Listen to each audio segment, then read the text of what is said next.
good. And if we can do that, not hurt anyone else, well, then...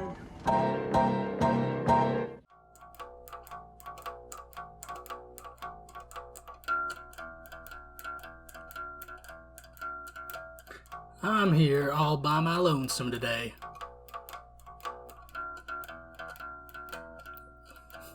Welcome to the Nerdington Post. I can't speak and play at the same time.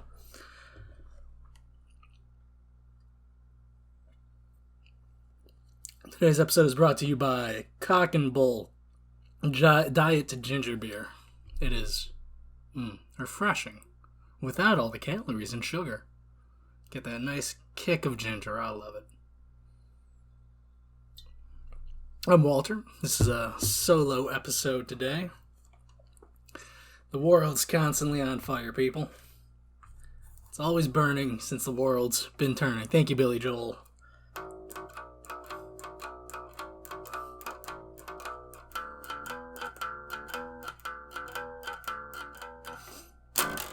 Sony news. A lot of Sony news going on. Business. Let's get to business first before we get to the fun stuff. Sony invested, we've got Microsoft throwing out billions of dollars making acquisitions. $7 billion on ZeniMax Media, aka Bethesda. Possibly $10 billion on Discord. Sony, conservative numbers compared to what Microsoft's thrown around, but they're investing $200 million into Epic Games. So, right on, baby. Which they've previously invested a ton of money into Epic Games before, where they're just, increasing their investment in there, because Epic Games, you think it's just Fortnite, but Epic Games is huge. The Unreal Engine is the go-to engine for most developers. Their whole ethos of Unreal 4 was making the tools as accessible as possible, so it's easier for developers to tell their stories, create their gameplay loops and whatnot, which is cool, man. I'm a big supporter of Epic Games, Unreal Engine. I've downloaded Unreal at one point. Messed around for 5 minutes, did not get far. But yeah, man. So, I had an analogy for this. Yeah, okay. So Microsoft is buying... There are a bunch of companies making orange juice, right? And Microsoft is buying a bunch of those orange juice brands, let's say. But with this investment in Epic Games and Unreal Engine, Sony's buying part of the farm that all the oranges are coming from. So, you know what? Oh, that's a cool investment. And Aloy from Horizon Zero Dawn is coming to Fortnite. It's got everybody, man. It's going to be a way bigger crossover than Smash Brothers. You'd have Aloy shooting Master Chief in the head. It's bananas. Still not into Fortnite, but I'm playing a new Battle Royale, which we'll get into later.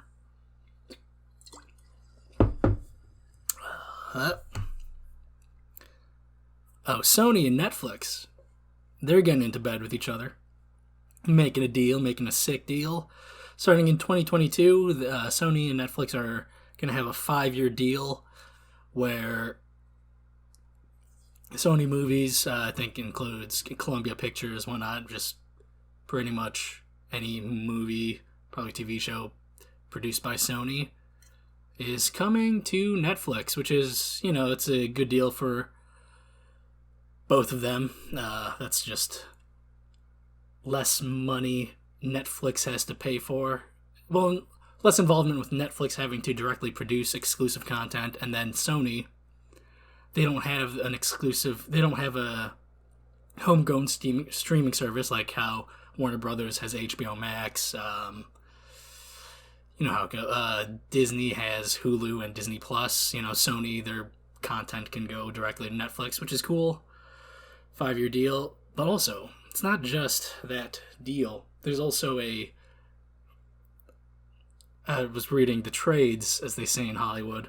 They have a first look deal with Netflix where before something goes into production that Sony's working on, Netflix has the option to take a look at it and then co-produce it and throw financing into it, and then Sony will handle majority, if not all, production, and then with that money injected into it, Netflix has some creative say over those projects. So you know what? Good for Sony. Yeah, Netflix might be co-producing Into the Spider-Verse, and yeah, upcoming Sony movies like the Spider-Man 3, which subtitle I forget, Into the Spider-Verse sequel, Uncharted movie, Morbius. Those are all coming straight to Netflix after the theatrical period's over. You mentioned Aloy? Yeah, I did.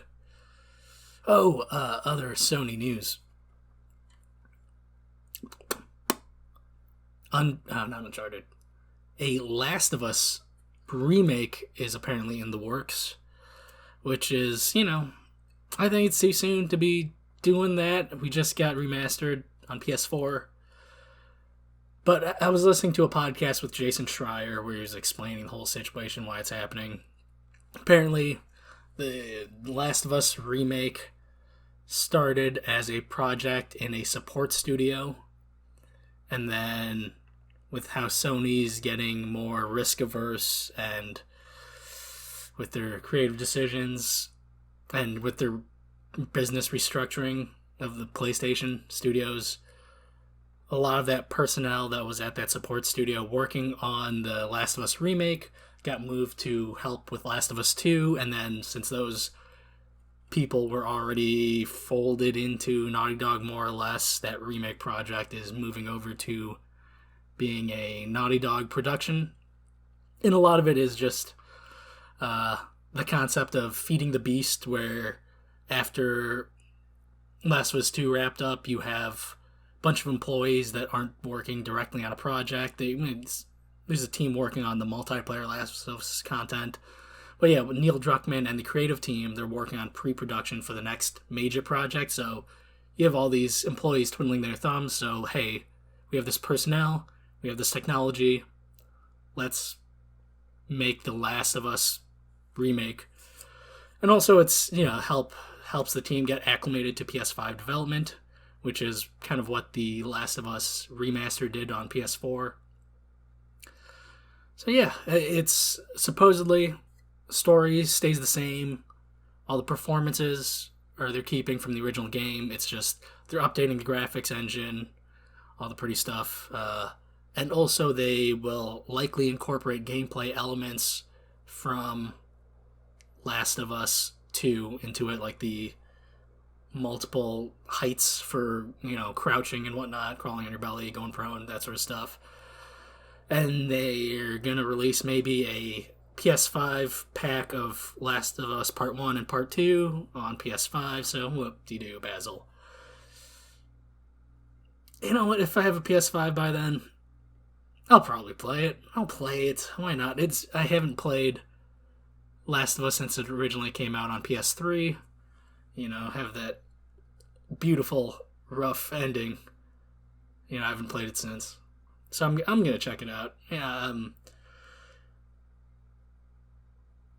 I'd rather them have, like, the studios I like work on new projects rather than rehashing old stuff. But, you know what? If this is just something they're cranking away on while the creative team's in pre-production for the next big project, that's fine. Whatever. It's not... Them working on a Last of Us remake doesn't mean we're not getting the next new Naughty Dog project. And I say I'd rather have the creatives I follow work on new projects. With all the success of Nier Automata, blew up sales expectations, critical acclaim, all that stuff. And then they announce that the next big Nier project, even though it, well over exceeds sales expectations, next Nier game is a mobile game and a remake of the first game, which is fine. I'm going to be playing that when it comes out next week, 2 weeks, the Nier 1 remake, or re-release, remaster. They touched up some of the combat, but it's the same game. But I'm excited because that first game, got a ton of critical acclaim, praised for its story, but janky as shit. So I'll play a touched up version with retuned combat that was, you had Masters of Action, Platinum Games, giving input for the combat retuning. So, yeah, it's going to be fun. Nier Gestalt. Or is it Replicant? Whatever, baby. Transitioning to next.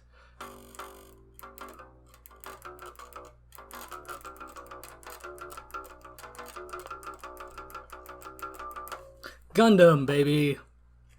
Gundam. Great news for Gundam fans. Well, solid news for Gundam fans. It's a new Gundam right there, piloted by Amuro Ray. The live-action Gundam movie. Got some news coming into there.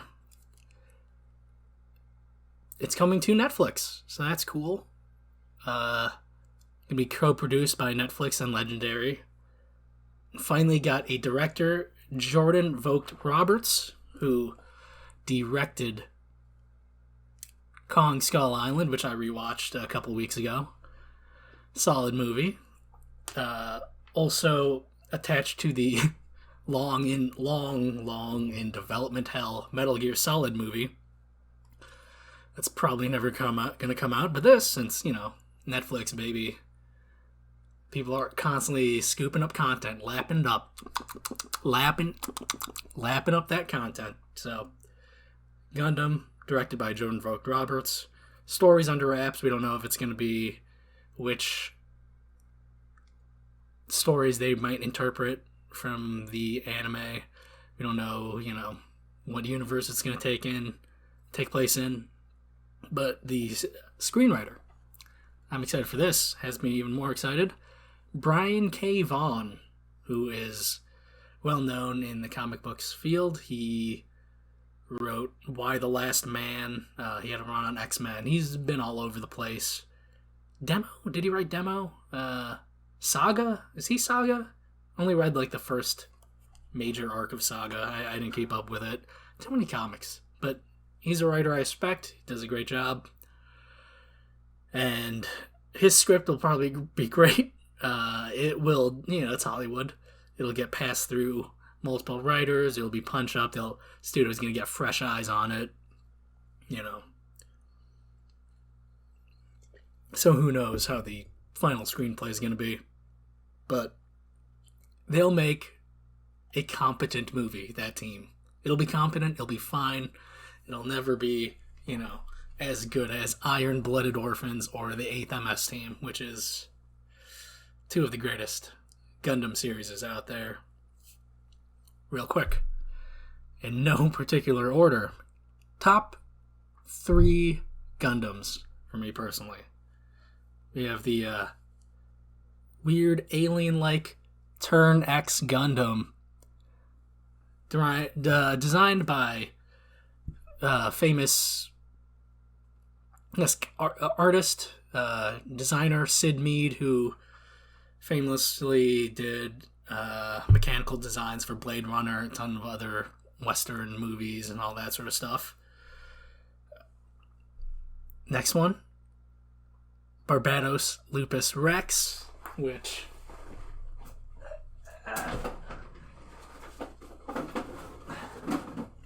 should have prepped this beforehand.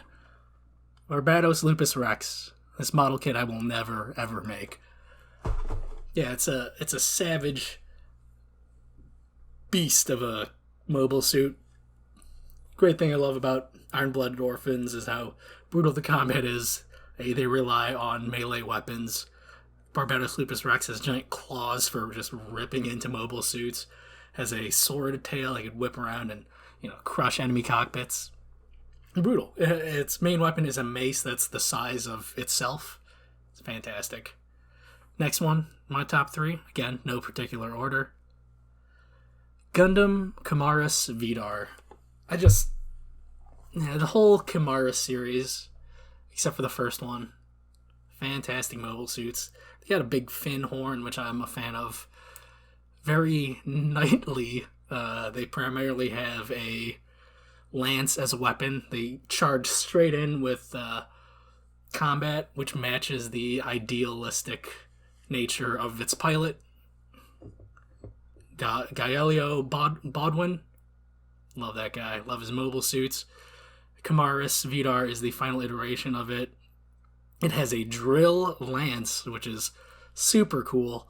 Has drill pile bunkers that pop out of the knees. And also it has a katana. Fantastic design. Fantastic design. But yeah, Gundam, Netflix, it's coming, baby. I'm blanking on transition. Today? Yesterday? Yeah, whatever. Sometime this week, Nintendo had a I don't think they use the Nindy title anymore. Nintendo Indie World Showcase. So normally we don't cover indie games being announced. They happen constantly. There's 20 a week that get announced, so I'm just going to pop out the highlights here. Konami. Good old dastardly Konami. They're back in the game business, making console games, with Getsu Fumaden, which is a reboot of a NES game, which most people don't know about. I barely know about this game, but I'm a huge fan of Castlevania, Harmony of Despair, their online Castlevania mashup game. The last DLC for that game was a Getsu Fumaden level where the whole dungeon, the way they did the NES DLC levels, like the Castlevania 1 DLC and the Getsu Fumaden DLC, they take all the stages from the NES games and combine them into one connected map. It's a really cool experience to go through that. And the Getsu Fumaden level was fucking awesome. I remember doing runs of that level for the loot. Great game. Harmony of Despair. I don't know about Getsu Fumaden itself, but that was interesting, engaging content with the level designs and that. And this reimagining, it's going to be it's a side-scrolling action roguelite. So yeah, I'll check it out, man. I'll check it out. I mean, if they're, it's Konami. They might botch it, but I'll give it a shot. It looks cool. It has a Sumie kind of woodblock art style that similar to Okami. Looks beautiful. For that alone, I'll check it out. Okami's one of my favorite games. One of my favorite games, but it's continually bumped down. Used to be a top 10 game, then a top 20 game. It's in the top 25 for sure. But Okami, check that out. It's available on every system now. HD, baby. Play it on your Switch, play it on your PS4, Xbox One, PC. Okami. It's maybe the best game by Hideki Kamiya, currently of Platinum Games. It's certainly his most well-rounded game. Each of his games have weird flaws, hiccups, pacing issues that kind of stick in my craw, but Okami, his most well-rounded game. The first 30, 40 minutes is a slog, but it's my favorite Zelda-like game. I like it than pretty much every Zelda game. Other big announcement, though. I talked about this months ago, but I played an adventure game. Going through my backlog, I played an adventure game called Oxenfree. It's about a bunch of teens on an island dealing with supernatural, spooky stuff. They announced Oxenfree 2 Lost Signal as the one more thing for this press conference, so honestly, it looks more of the same, so it kind of hampers my excitement, but I'll check it out. I like the first game. Hopefully, I could get it for free from GOG or Epic Game Store or something, because that's how I played the first game. But yeah. Night Dive. Is it Night Dive?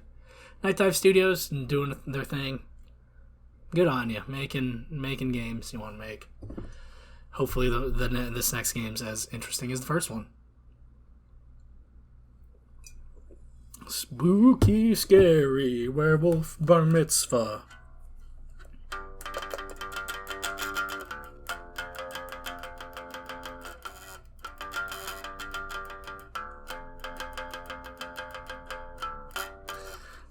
Resident Evil Showcase was today, celebrating the 25th anniversary of Resident Evil, baby. We got a new trailer showing off more Resident Evil Village action.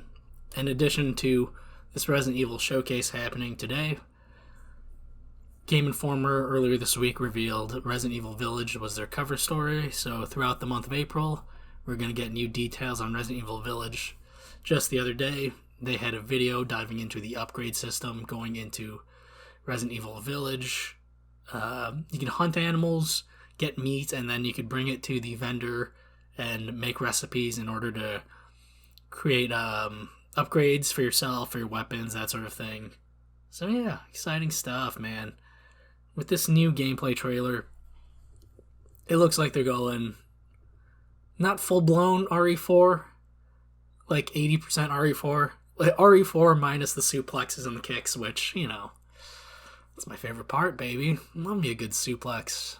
Deadlift German. Deadlift German. Solid suplex. Straight jacket. Snapdragon suplex, also very good. Belly to belly, also known as the belly to Bailey suplex. Fisherman Buster, though. My favorite suplex, man. I love me a fisherman suplex. Looks sick, dude. That'd be my go-to suplex if I ever get into the ring with these muscles. Ugh. Back to Resident Evil. Not everything's wrestling. Although WrestleMania happened. Props to Cesaro. His first WrestleMania singles match, and he won it against Seth Rollins, and it was a sick match, dude. There's some sick reversals and counters. It was entertaining as hell.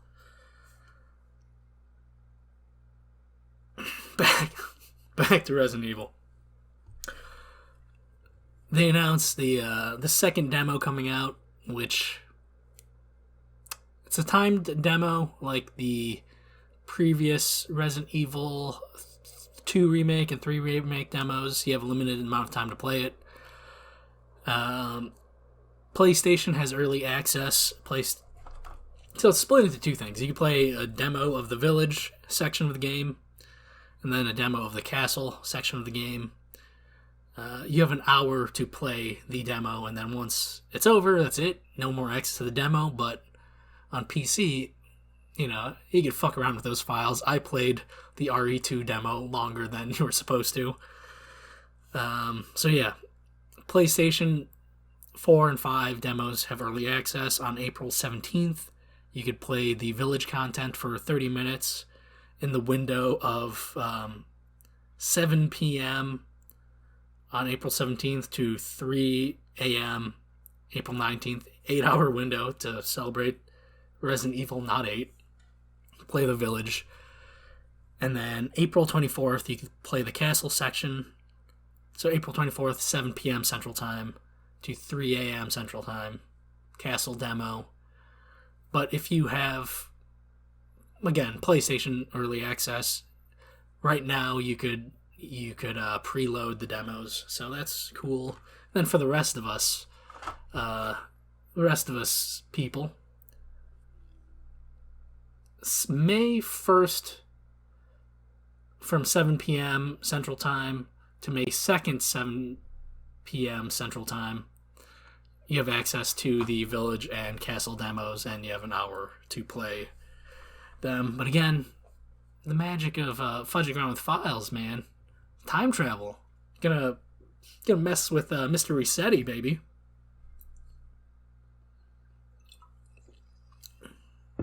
But I think this is the biggest announcement for Resident Evil 8. The Resident Evil 8 showcase, the RE showcase. They announced, in addition to RE-verse, also coming with Resident Evil Village, they announced what everybody's been wanting for fucking ever, man.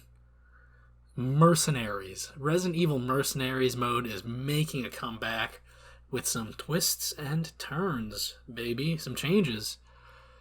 So between each level, each round, you have access to the shop, you have access to upgrades, so you can upgrade Ethan's equipment and Ethan's abilities, which there's going to be abilities.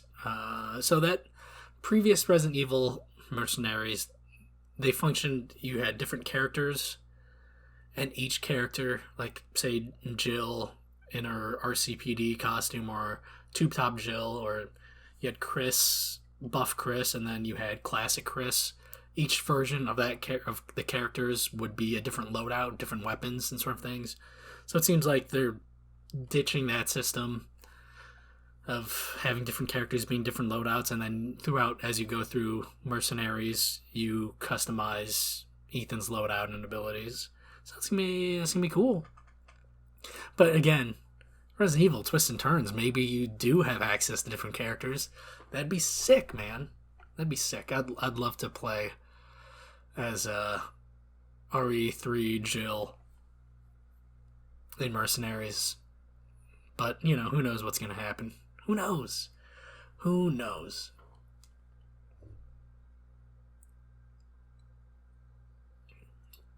I wish they'd just ditch RE-verse.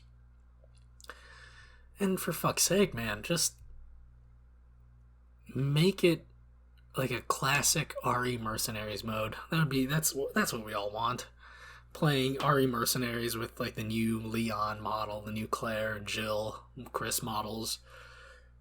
With just do that, Capcom. But I'll take it. Mercenaries is always a fun time. Fond gaming memories. Co-oping Mercenaries RE5. Next on the docket for RE Showcase, got a new trailer for Resident Evil Infinite Darkness. As I've said before, these CG movies are shit. They are maybe the worst things of Resident Evil. Because at least the live-action Resident Evil movies, they take place in some weird non-canon side universe. But then these are our classic, these CG movies are our classic RE characters. The stories are canon. They have the tone of the super action-packedness of RE6, and it's just not that satisfying action either to watch. Infinite Darkness, maybe Ashley Graham makes an appearance. It takes place 2 years after RE4, and Ashley's dad is still president. So, yeah, maybe we'll be annoyed as an audience by Ashley Graham antics in Infinite Darkness. Coming out July. That's a big thing. Released an announcement, or they announced a release window. July 2021, baby. Next up. Oh. Live action movie, Welcome to Raccoon City. I think we knew this already. Filming has wrapped and it's currently in post-production, so we'll see a trailer down the line for that. Dead by Daylight crossover coming in June, so there was just a tease. We don't know which Resident Evil characters are popping into Dead by Daylight. And maybe it'll be a Resident Evil Village character to tie in with the new game, but I think they might go with something iconic like Nemesis or a classic Tyrant as the monster. Well, we'll see. Dead by Daylight. I hear good things. I haven't played it. The asymmetrical multiplayer, it's been ruined for me, baby. The 4v1 kind of game. Evolve did it excellently. Evolve is some of my favorite online multiplayer with randos. It was such a good time, and 2K being 2K, they shit the bed with their awful microtransaction pricing and all that stuff. But it was a excellently designed game, fun to play. Maybe I'll jump back into it. If the servers are still alive, which I think they are, just Turtle Rock has moved on and they're making Back 4 Blood, which I'm excited to play. I can't wait to get into some beta access maybe. Try that out. But one more thing, Resident Evil. One more thing. Resident Evil 4 coming to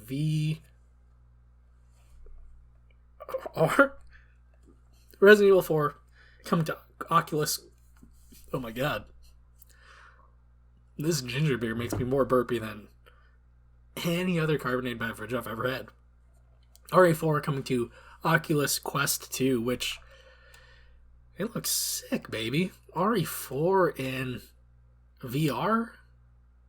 Sign me up, man. It's going to be like the Wii controls, only better with how accurate VR controllers are. I just wonder how they're going to do the suplexes, the spinning back heel kicks, roundhouse kicks in VR. If they're probably not going to do this, have you spinning around quickly in VR, you're going to throw up. But yeah, we'll get more information on that April 21st when Oculus is having a showcase for a bunch of new stuff. But yeah, I'm excited. VR stuff like this gets me excited. I don't have a VR yet, but I plan to. I just want a big enough catalog of VR games to play before I pull the trigger on potentially up to $1,000 on accessories that I'm barely going to use. But yeah. Half-Life Alyx, Tetris Effect, Resident Evil 4, Beat Saber, definitely playing those in VR when I get that VR headset. But, you know, consumer VR, it's getting cheaper and cheaper, man. Oculus,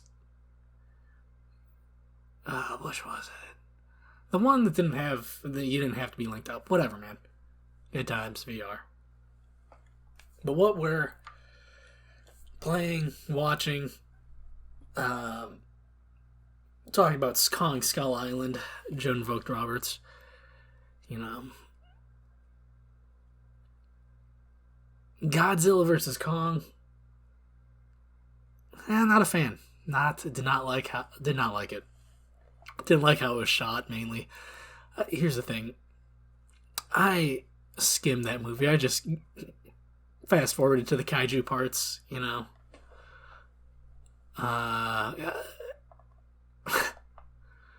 Didn't care for it, man. The way they shot it, the 2014 Godzilla movies, so good because the way they shoot it, it's like a disaster movie. They shoot like Godzilla's a force of nature. This movie, they have weird close-ups of the monsters' faces, like, I don't know, you get weird CG stare-downs that are reminiscent of Fast 5 with Vin Diesel and The Rock staring each other down, and with these CG kaiju, you pretty much have the same level of expression as those two guys. You have moments where it seems like it's like a sliver away from Kong and Godzilla like nodding or fist bumping each other. It shoots them like they're people, which no, they're kaiju, man. Forces of nature. Shoot the movie like that. Yeah, I didn't like it. Did not like it. And also, it has that classic trope that I fucking hate of blank v blank. We know they're gonna team up for Act 3, motherfucker. You're wasting my time. Just cut to Act 3 and let's watch this team up happen. Which, when Falcon Winter Soldier, before it came out, I rewatched Civil War. And yeah, again, talked about this previously. I don't know if I covered the exact same points, but yeah, it's the opposite arc of the team up, where at the end, no, it is these guys. They're fighting each other, and their motivation is very base and just like, you killed my mom. Fuck you, I'm gonna murder you. Not some like, oh, it was Zemo this whole time. We're gonna team up to fight Zemo. It's like, no. Zemo did his damage. He's out. He's just gonna blow his head off and have them fight each other, because you don't mess with Maria Stark, or else you'll get the full force of Tony and his suits on you. What I've been reading. I stole this book from my buddy Downey Broads, Double D, Drew Dog. Soul of an Octopus. Octopuses are one of my favorite animals ever. They're so fascinating, the cephalopods. Particularly in octopuses, their intelligence is what intrigues me. And as I'm going through this book, just learning more and more about octopuses, how they have different personalities, their capacity for learning. It's, on par, if not exceeding that of, other intelligent animals like dogs. It just got passed to a point where octopuses can play. Of the psychological requirements of what constitutes as play, octopuses meet those needs, like dolphins and dogs and, things mostly associated with mammals. Octopuses are capable of playing and other things. Really good stuff, man. I'm saying octopuses because octopuses is what I found out in that book, grammatically correct.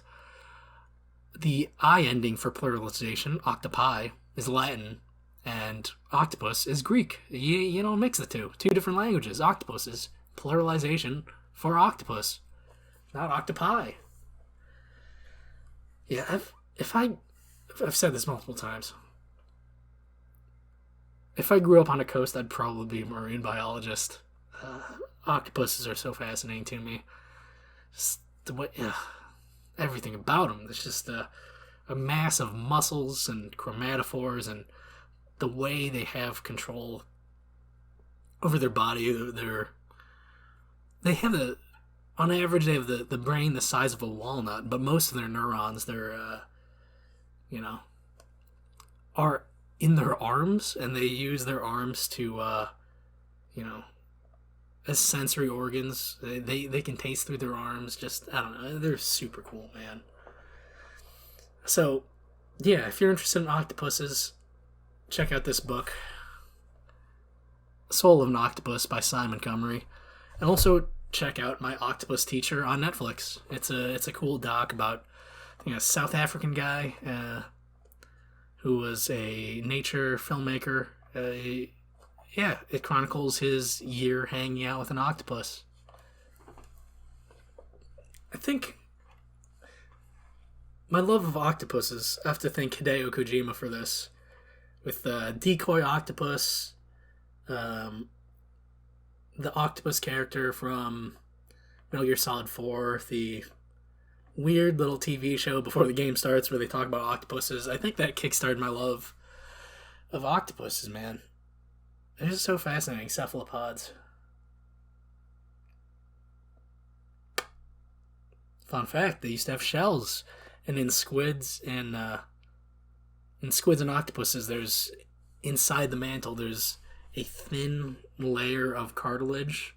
That's pretty much the vestiges of the shells that they used to have. I think the only cephalopod that still has a shell is the nautilus. Good old Nautilus. Cool guys, man. And the Nautilus ties into what I played last week in Genesis Noir, the adventure game, because Genesis Noir is very, scientific, mathematical, and it touches upon the Nautilus because of the golden ratio. I can't describe it because I haven't taken a math class in over a decade. But the golden ratio, it's like a thing that the Nautilus's spiral shell follows. And it plays into some of the aspects of Genesis Noir. The golden ratio, baby. Math and science is fun. If you're a young person doing this, or watching this right now, study math and sciences in college. Don't do liberal arts. You could pick up liberal arts. That just happens by consuming media. You could pick up the similar critical thinking skills by studying mathematics and science. Just do that. Don't waste 4 years on liberal arts. I mean, what am I doing with it? I've got a job that deals with the maths and sciences. I'm not using my English degree at all. Young people, liberal arts, take those as electives, man. Don't. You gain so much more skills with sciences and math. It's so much more practical, useful skills.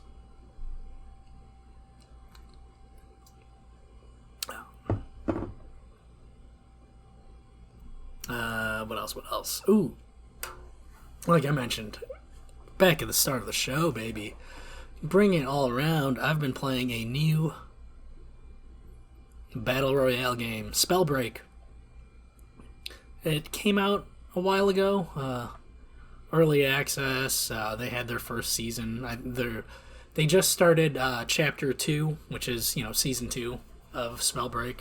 Got into it because someone in my gaming group just dropped the link for it, and, hey, Warzone no longer takes up a whole hard drive, so, you know what, why not install this, check it out, and me and my buddies have been playing.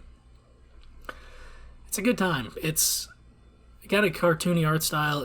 Spellbreak plays very much into the mechanics of it. You play magicians, mages, and you have elemental gauntlets that are the weapons of the game. So you pick a loadout, which is your starting elemental gauntlet, which is fire, ice, lightning, wind, earth, and poison. And each one has a different attack and different attributes, where lightning bolts shoot straight out quickly, but then when poison, it's multiple shots that follow an arc, kind of like a shotgun blast, sort of, but, they follow an arc to the ground like a grenade. Wind is the most gun-like. It just shoots out, boop, boop, boop, boop, boop, boop, boop. Yeah, how guns work in games. Earth glove, you slam down on the ground and it creates an elemental shockwave straight forwards, where this game has a lot of mobility. You're spending a lot of time in the air, which Earth is at a disadvantage because its primary attack follows along on the ground, but when it hits, if you time it right, like you have someone land on it, or just you're close range and you're just spamming it at them, it does a ton of damage. It's my go-to class. You also start off with more armor than the other classes. You start off with armor, period, rather than typical Battle Royale. You're finding armor upgrades on the battlefield. You start off with armor, with earth, elemental, and just the more advanced the gameplay is, the advanced mechanics of the gameplay is synergizing your spells, your magic, because you start off with one elemental gauntlet and then you pick up other elemental gauntlets in the battle zone, the war zone, if you will, And yeah, you have your primary glove, and then you have whatever spell you have as your secondary. And it's all about synergizing your abilities. The the Wind Gauntlet has an ability to make a tornado, and that tornado has two functions. It sucks enemies in and gets them trapped in a spot, and if you go into it, it'll propel you into the air. But the thing with the tornado, it doesn't do any damage, but you can use a secondary element to ignite the tornado. So if you have the Poison Gauntlet, you could create the tornado, hit the tornado with the Poison Glove, and then you'll have a green tornado that'll poison the enemy and give them damage over time. Or if you have the Ice Gauntlet, is kind of like it's a sniper weapon. It creates a bow and arrow, and if it's set up as your primary, it creates a kind of a lane of ice that you could skate on, and it increases your movement speed when you're skating on the ice. But eventually the ice melts and there'll be water on the ground, and then if you have lightning element and you shoot the water, you'll damage everybody standing in that water with the electricity. Really cool synergies. Still trying to dive into really what to do with these synergies, because sometimes it feels like you're doing no damage at all, and then all of a sudden, boom, an explosion happens. You get melted, and you don't know quite what hit you. You know, it's just I'm still trying to go through the process of learning all these synergies and whatnot. But it's cool, yeah. The alt ability of poison creates this big poison cloud that if you go into it, your own poison cloud, you turn invisible for a while, and you can get a damage buff on your poison. But if somebody hits the poison cloud with ice, it freezes and you get this big green solid chunk that looks gross. It's pretty cool, man. Spellbreak, I recommend it. It's, I think, we're 50 people on the map. The map's smaller. It moves at a faster pace than other Battle Royale games, which is, I like that change of pace. It's good. And also, just like I mentioned earlier, the mobility. You have movement options. One of them launches you way into the air, and then every character can glide around and stay in the air longer, which consumes their mana gauge, which is also your ammo gauge. So I like that resource management. You have to really keep an eye on your mana. Like, do I want to concentrate using my mana for mobility right now, or do I want to spam attacks and then not have enough mana to adequately get away from an incoming attack? And aiming's hard in this game. Every weapon is projectile based, so traditionally shooters, you have a gun, they're hit scan, you have a gun, you aim, you click, it does damage. This one, you have to, for damage to occur, you have to wait for that projectile to actually travel and hit the enemy, and each elemental glove has different properties, like I mentioned earlier. And the fire ball that flies through the air does a lot of damage and has AoE when it hits, but it has a slower travel time than the lightning bolt or the air that you shoot out with the air glove. Yeah, it's a great game. You're probably seeing footage of it. Check it out, man. Spellbreak. I think that's it for the Nerdington post.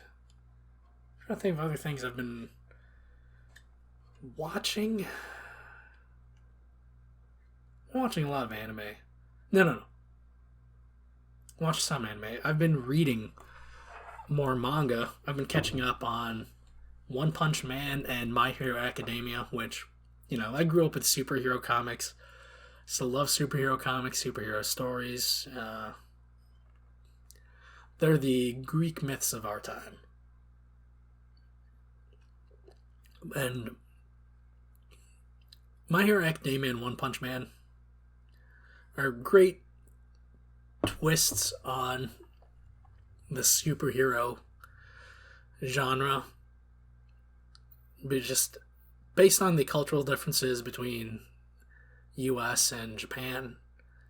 You have that bleeding into and affecting My Hero and One Punch Man, but also how different the creators treat them, where the creator of One Punch Man definitely leans more into satire, and it's a comedy series, so just satirizing and making fun of a lot of superhero tropes, good times, and then My Hero being combining the superhero tropes with shonen anime. It's really great, and it seems like both of them are entering the end game, so I'm really excited for where these series are going. My Hero season 5 anime started. It's the start of the season is very slow because I know where it goes and how much happens. So they're doing right now they're on a school arc of just, hey, we have Class A fight against Class B for the I don't know. They're in school, so it's an exam. It's a test. It's stupid. It's pointless. But after this arc is when shit starts firing off on all cylinders. So I'm excited for that to get animated because we got some sick battles coming our way with My Hero anime and some heavy consequences for our characters. But yeah, it's gonna be a good time. Nah, that's it. That's all I got. The tank's empty, baby. With all this talking and then also with ginger, my throat is feeling a little rough, baby.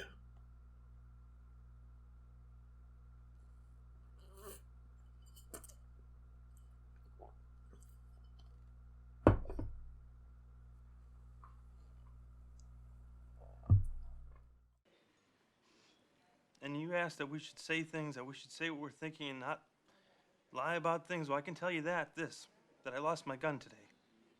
I'm not a good cop. I'm looked down at, and I know that, and I'm scared that once you find that out, you might not like me.